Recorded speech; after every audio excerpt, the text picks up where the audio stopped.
నా పేరు దర్శన నరేషు. మా గ్రామం అంబారిపేట, మండలం వెండపల్లి, జగిత్యాల జిల్లా. అయితే నేను గత 2 సంవత్సరాల నుండి మా గ్రామ సర్పంచ్ మీద నిధుల దుర్వినియోగం మీద ఫైట్ చేస్తున్నాను. మొదటగా నేను ఆన్లైన్ లో ఆర్టీఐ చేసినాను 2 సంవత్సరాల కింద. కానీ నాకు దానికి కూడా ఎలాంటి నివేదిక వాళ్ళు ఇవ్వలేదు. వాళ్ళు నివేదిక ఇవ్వలే అని చెప్పేసి నేను తర్వాత ఒకసారి కలెక్టర్ గారికి కంప్లైంట్ చేశాను. ఎప్పుడంటే 10/4/2023 కలెక్టర్ గారికి నేను కంప్లైంట్ చేసినాను ప్రజావాణిలో. ఇగో దానికి సంబంధించిన ఈ ప్రూఫ్. కలెక్టర్ గారికి కంప్లైంట్ చేసినా కూడా నాకు కలెక్టర్ గారు కూడా ఎలాంటి యాక్షన్ తీసుకోలేదు వాళ్ళ మీద. ఆ నిధుల దుర్వినియోగం మీద దేని మీద కూడా చర్య చేపట్టలేదు. మళ్ళా తర్వాత నేను ఇంకొక దాని మీద కూడా ఎంపీడీఓ గారికి ఆర్టీఐ చేసిన. దేని మీద అంటే 16/3/2023 రోజున ఇంటి పనుల మీద ప్లస్ ఉపాధి హామీ పనుల నిధుల దుర్వినియోగం మీద కూడా నేను ఎంపీడీఓ గారికి ఆర్టీఐ చేసినాను.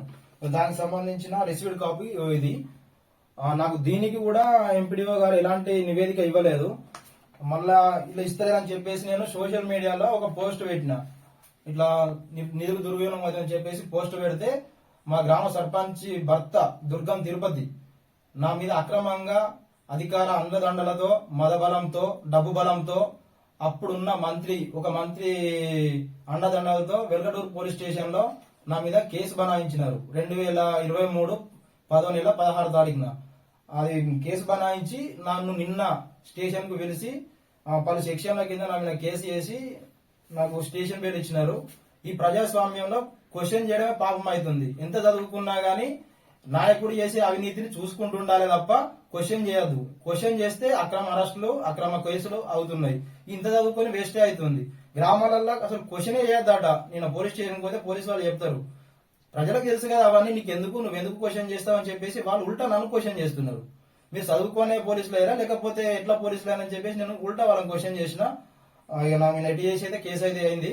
కొంచెం దయచేసి నాకు కేసు కొట్టుడు వేయేలాగా చూడగలరు.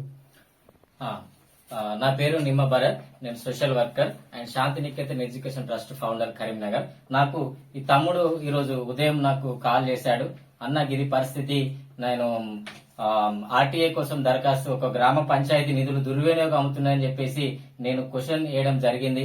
అంటే క్వశ్చన్ వేస్తేనే ఈయన మీద కక్ష సాధింపుతోటి వేరు సెక్షన్ల కింద, ఒక 4-5 సెక్షన్ల కింద ఈయన మీద పోలీస్ స్టేషన్ లో కేసు బుక్ చేశారు. అంటే ఒక సోషల్ వర్కర్ గా నేను ప్రశ్నిస్తున్నాను, ఈ రోజు ప్రజాస్వామ్యంలో ఒక ప్రశ్నించే హక్కు లేదా?